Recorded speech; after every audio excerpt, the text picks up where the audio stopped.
تو اب میں کہہ رہا ہوں کہ آپ بینکوں کو پیسہ دیتے ہو, بینک کے پاس ایک دھیلا اپنا نہیں ہے. جو بینکوں کے مالکان ہیں نا, ان کے پاس ان کی تجوریوں میں 1 روپے بھی اپنا, بولو بھائی, نہیں ہوتا. سارا عوام کا پیسہ ہوتا ہے جس سے یہ ارب پتی بن چکے ہوتے ہیں. اور عوام جس نے خون پسینے کی کمائی بینکوں میں لا کے رکھی ہوتی ہے, ان کو 2% پروفٹ دیا جا رہا ہوتا ہے, اور وہ خوشی خوشی گھر جاتے ہیں کہ بیگم پچھلے سال میں نے پیسے رکھے ہوئے تھے, پتہ ہے کتنے ہو گئے. ٹھیک ہے نا, اتنے ہو گئے. وہ بیگم بھی کہتی بیٹھے بیٹھے اتنے ہو گئے. اور یہ بھی نہیں پتا کہ اس کی وجہ سے جو مہنگائی بڑھی ہے, تو وہ آپ کا جو پروفٹ ہوا تھا وہ ڈبل روٹی اور مکھن میں, بولو نا, نکل گیا. سال میں آپ کو اتنا پروفٹ نہیں ہوتا جتنا مہنگائی کی وجہ سے نقصان میں جا رہے ہوتے ہو آپ. تو وہ بھی حقیقت میں پروفٹ, بولو نا, ہوتا نہیں ہے.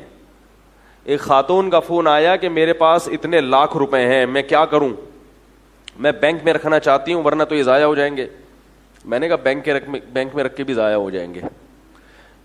کہہ رہی ہے نہیں, بینک مجھے اتنا پروفٹ دے رہا ہے سال کے بعد. میں نے کہا جتنا دے رہا ہے مہنگائی بھی تقریباً اتنی سال کے بعد بڑھ چکی ہوگی, تو کچھ بھی نہیں دے رہا آپ کو. کہہ رہی ہے پھر میں کیا کروں. میں نے کہا کہ پلاٹ لے کے ڈال دیں, کوئی پلاٹ لیں, وہ سال کے بعد اچھا پروفٹ دے جائے گا. کہہ رہی نہیں, پلاٹوں میں 2 نمبر نکلتے ہیں, یہ ہوتا ہے وغیرہ وغیرہ بہت ساری. میں نے کہا کچھ نہیں ہوتا نا, یہ کنکریٹ پتھر لے کے ڈال دیں گھر میں, بجری کے 2 ٹرک لے کے ڈال دیں. ایک مثال دے رہا ہوں.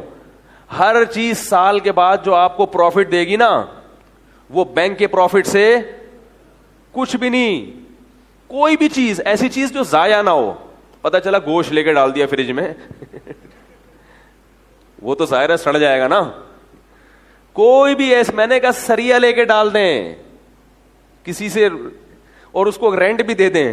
ٹھیک ہے نا, کہ ہمارا سریا ہے. یہ گودام تو لوگوں نے رینٹ پہ لیے ہوتے ہیں نا, کتنا بھاری بھرکم کرایہ ہے, پھر بھی جو اس کے اندر چیز پڑی ہوئی ہوتی ہے وہ پروفٹ دے کے جاتی ہے, اس سے رینٹ بھی نکلتا ہے اور تاجر کو اس سے فائدہ بھی ہوتا ہے. تو کہہ رہی کوئی جگہ نہیں ہے, تو میں نے کہا جگہ کرائے پہ لے لیں.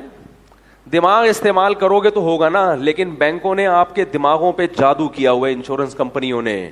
آپ اس خول سے نکلنے والے نہیں ہو, کیونکہ ایڈورٹائز میں صبح و شام یہی دکھایا جا رہا ہے, پیسہ بچائیے کل کام آئے گا. اس پہ بحث نہیں کر رہا کوئی, پیسہ بچانے کا یہ کون سا طریقہ ہے بھائی. پیسہ بچانے کے یہ دکھاؤ نا, پیسہ بچائیے کل کام آئے گا, دیکھو گودام میں مال لے کے ڈال دیا پیسہ یہ نہیں, یہ آپ کو ایڈورٹائز میں بول لے کیوں نہیں. جیسے ایڈورٹائز میں آپ کو یہ نہیں دکھائیں گے بھینس کا خالص دودھ پیجیے گوالے سے لے کے طاقت آئے گی, ڈبے کا دکھائیں گے آپ کو.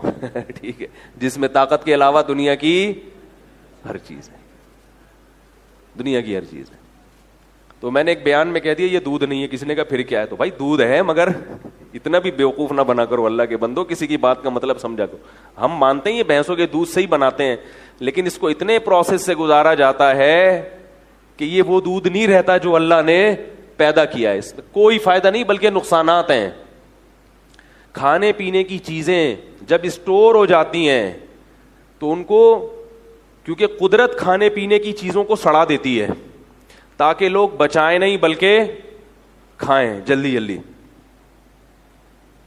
لیکن انسان پھر اس میں کیا کرتا ہے, اس قدرت سے لڑتا ہے, یا تو اس میں کیمیکل ڈالے گا یا اس کو اتنا بوائل کرے گا کہ اس میں جو آپ کی صحت کے لیے جتنی چیزیں تھیں ان کی ایسی کی تیسی ہو جائے گی, تو پھر جا کے ڈبوں میں پیک کرے گا. یہ تو ان دودھوں کی بات کر رہا ہوں جو بالکل اچھی کمپنیوں کے ہوتے ہیں, جس میں نقصان دہ چیزیں کم سے کم ہوتی ہیں. ورنہ جو آج کل رپورٹیں آ رہی ہیں, ان رپورٹوں کے حساب سے تو وہ تو پتہ نہیں کیا پی رہے ہو آپ. اس سے بہتر ہے پانی میں چونا ڈال کے پی لیا کرو, وہ اتنا نقصان نہیں دے گا. اس کو پتہ تو ہے نا کیا جا رہا ہے. تو ایڈورٹائز کو دیکھتے ہیں لوگ. ٹوتھ پیسٹ آج کل جو آ رہے ہیں جھاگ بنانے والے, دانتوں کی واٹ لگا رہے ہیں, سمجھ رہے ہو نا. لوگ دیکھ رہے ہیں کہ یہ اتنا جھاگ, میں نے کہا صرف سے کلیاں کیا کرو, اس سے بہت جھاگ بنتا ہے. ایک صاحب کو میں نے ایک اچھا ٹوتھ پیسٹ بتایا, میں نے کہا یہ کیا کرو. وہ کہنے ہیں میں جھاگ ہی نہیں بن رہا, کیا پکڑا دیا مولوی صاحب نے. تو میں نے کہا ٹھیک ہے پھر صرف سے کیا کرو. تو یہ سب ایڈورٹائز کا کمال ہے. تو انشورنس کمپنیاں ایڈورٹائز کر رہی ہیں, اے خدا میرے ابو سلامت رہیں. بچپن میں ایک ٹی وی میں ایڈورٹائز آتا تھا, اے خدا میرے ابو سلامت رہیں. سوال یہ پیدا ہوتا ہے کہ جب ابا کے مرنے پر آپ کو فائدہ ہوگا اور ابا کے سلامت رہنے پر آپ کو نہیں بلکہ کمپنی کو فائدہ ہوگا, تو پھر کمپنی کہے کہ اے خدا اس کے ابو سلامت رہیں. بھائی کمپنی کے مالکان کو ناچنا چاہیے تھا, اے خدا ان سب لوگوں کے ابو سلامت رہیں ورنہ ہماری کمپنیاں ٹھپ ہو جائیں گی. لیکن ذہن کیا بنایا جا رہا ہے, وہ بچہ جس کے ابو نے بیمہ پالیسی لی ہے اس بچے کو یہ گانا وہ گا رہا ہے, اے خدا میرے ابو.